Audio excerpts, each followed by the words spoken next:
Hello. Hello, Alex Bion. Themba, how are you, man? I'm blessed. How are you? Not bad, not bad. It's been a while since you had a fight week, man. First of all, how are you feeling, and where have you been? How am I feeling? I feel good. I'm amazing. I'm here. Where have I been? Training. Yeah, man. Obviously, it's been a long time. But I did not know that it can take long to get a fight back. I wanted to fight soon as much after the Luke fight, but a lot of people don't know, but I took that Luke fight with an injury. I broke my ankle a week before I took that fight. I broke my ankle on the 11th of November. I took that fight on the 17th of November. I went against the doctors. I'm a hard head and rebellious sometimes. I think my way is their way. And I said I'm going to make it to the fight, but I didn't make it to the fight in the way that I should. But it was a blessing. I wanted to be in the top 15, rushing to things again. So that's why I took my time to come back. I went back and my ankle healed completely around May. That's when my ankle healed. And I actually got offered a fight for May, and I declined the fight not because of anything, but because I was not healed. I only started having full sparring in May. And I wanted to come back in June, end of June in the National Fight Week. And then I got offered a fight for that as well. But a day before Sean offered me that fight, I broke my rib. My teammate kicked my rib and broke my rib, and I could not take the fight. And then, the rib injury took a while to heal, and I wanted to come back in August. I couldn't. Wanted to come back in September. I couldn't. I'm here in November for a good time. So it's a blessing. That's a long story. And I'm a better fighter now than I was when I fought Luke. Not excuse that I lost to Luke because of a broken ankle. I lost to Luke because Luke was well prepared more than me on that day. And I only realized it too late when I was in the cage. Do you regret taking that Luque fight because of your broken ankle? On the day of the fight, after I lost, I cried at T-Mobile like no other because I was regretting the decision of taking the fight. Because when I stepped in the cage with Luke, when he stand across from me, I knew I was not ready. But it was too late. I had to fight. And I said to myself, today I cannot, because my style, sometimes I wrestle, right? I knew that I had not wrestled. I didn't do any sparring. Anybody that knows, you can ask the coach that I was with here in Vegas and everybody that I was training with here in Vegas and the PI. I went against the PI doctors. The doctors told me that this is bad. You cannot fight with it, but it's up to you. It's your decision. You are the fighter. You can only go there and fight if you want, but our recommendation, don't fight. Don't take this fight. You don't have to take this fight. But again, I went against them, and I learned the lesson the hard way. Cried at T-Mobile, went home, got depressed, went to Russia for a week, not making right decisions, come back, and here we are, man. I'm in America, I'm blessed, and look at me. In your time away, obviously, you obviously can get better. You work on things, but you're also not fighting the thing that you like to do. So, was it hard not being able to fight for almost a year? Who told you I like fighting? Bro, I fight because it's the sport that I'm good at, I think. And I made an agreement with myself when I started this sport 15 years ago that I want to become a champion in the promotion that I was in previously in Africa. And I did that, and I said I want to be a champion in the UFC, and I'll do that. And it's about accomplishments for me.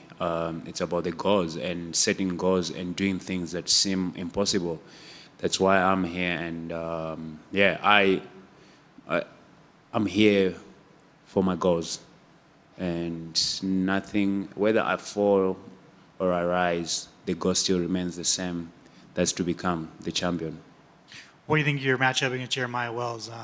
He's also been out for a minute, so I don't know about how long has he been out. I don't care about that. I know that he's a good fighter. He's been in the UFC longer than I have been.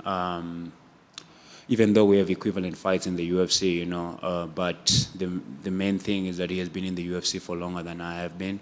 I remember watching him fighting my countryman, Blood Diamond, Mike Mateta, long time ago because I wanted to be in the UFC, so I'm following my countryman, Mike Mateta. Shout out to him, and he won that fight long time ago, and I was not even expecting to be in the UFC then, but by the grace of God, I'm here, bro. He's a good fighter. If you want me to answer that, I'll never not take away anything from my opponent, because if I do that, then that means that I am underestimating him. I give him his props. He's a good fighter. But on Saturday, we'll see. How do you see yourself getting your hand raised on Saturday? My man, I'm not limited. I'm unlimited to any way of winning. Before, I used to be so fixated in one way. I'm good everywhere. I'm not limiting myself on this one. I am unlimited. It can be a doctor stoppage. It can be TKO. It can be KO. It can be submission.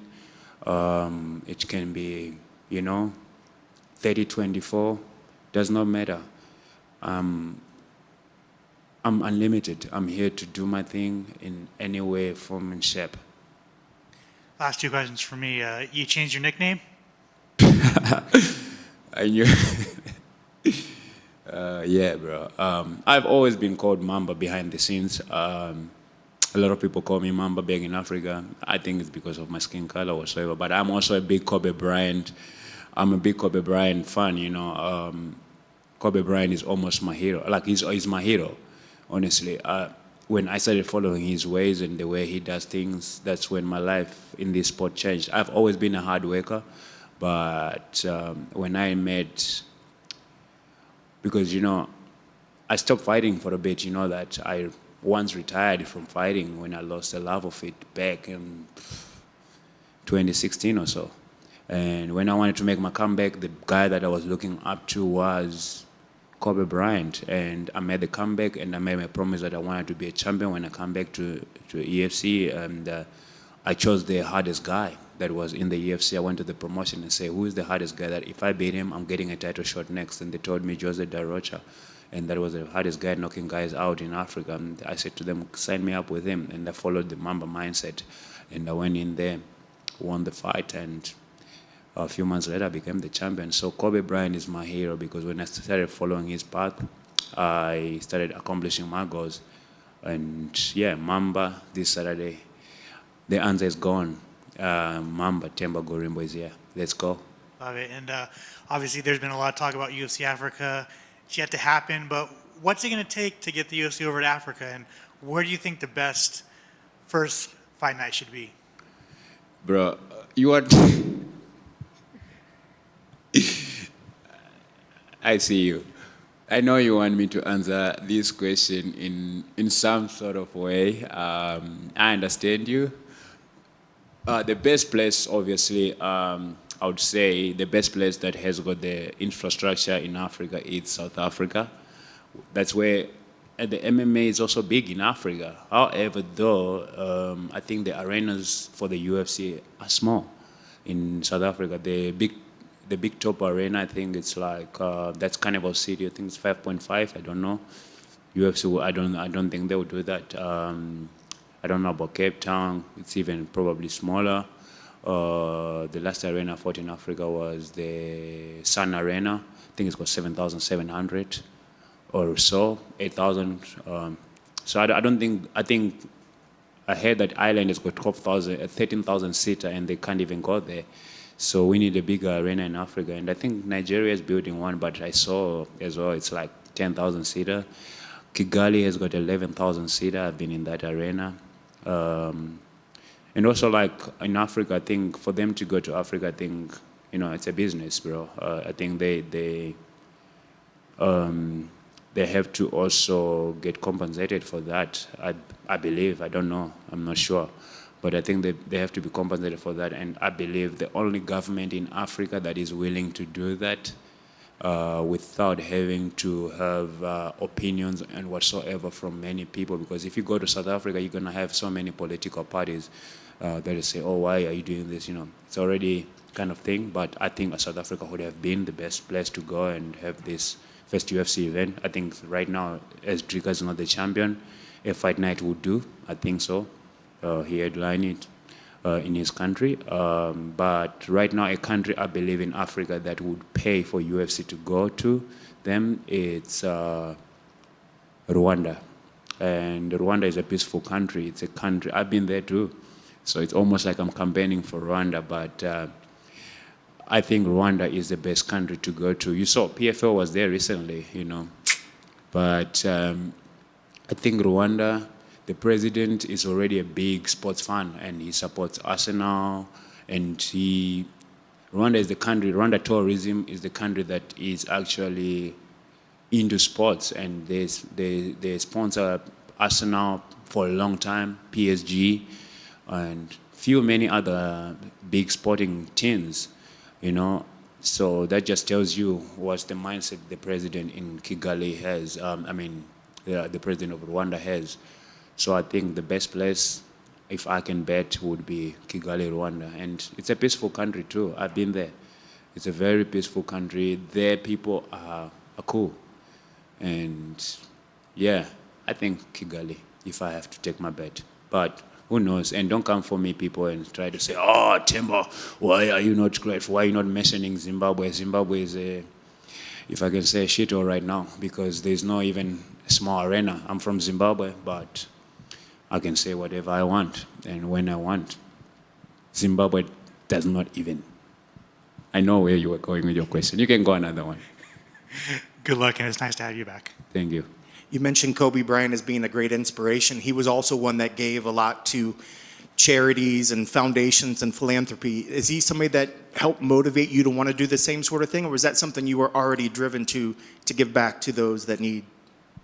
Bro, I did this before. I don't like to say what's it called, the word? Philanthropy. I don't even know the word. Yep. That's how not important it is to me. I don't like those words. I don't like to be given terms on what I do. I do things from my heart when I want to. If I don't want to, I don't want to. That's who I am. I do things when I want to. When I don't want to, I don't want to. I've always been, I believe, in my heart, I always want to help when I can. Even though sometimes it feels a bad taste in my heart after that. But, I've learned to navigate through those things. And I'm a better human being today at doing those things than I was before. So Kobe Bryant, great human being. I looked through the Mamba mindset for the way he sees competition, the way he sees his training, his daily routines. And for this fight, I followed that. So Saturday, you'll see that. One quick one about your opponent. He is coming in on 2 losses. Do you think that changes the way he fights? Do you think he's going to come in feeling any extra pressure? My guy, he can be on 20 fight losing streak, 20 fight winning streak. I don't give a shit, honestly. I don't care. Because if I look at him too much, who am I? You know what I'm saying? I have my business to do. He has got his business to do. I don't give a shit about what he does. Sorry to swear, but I'm not sorry either. He will fight his fight. I'll fight my fight. We'll see. I say to you, he's a good fighter. I respect him. I'm here to do my job. I don't give a shit what circumstances under, bro. He's got a family. I've got a family. I've got kids to feed at home. My kids are more important than his. If I have to kill a man, I will. Last one for me, a fight outside of yours coming up. Get a big welterweight match at UFC 322 against Jack Della Maddalena and Islam Makhachev. Your thoughts on the fight? I don't care about that. I don't even know who's fighting on this card. I don't give a shit about anybody else. I'll upset myself. I love everybody, but I'm focused on the task at hand. That's my fight. You know what I mean? Respect to the guys ahead. Respect to the guys behind. I'm here for myself. Yeah, sorry to say, but yeah. That's a great answer. There's not really, we'll cross that bridge when we get there. For now, I focus on myself. If I focus on many people, then who am I? I love it. Best of luck on Saturday. Thank you.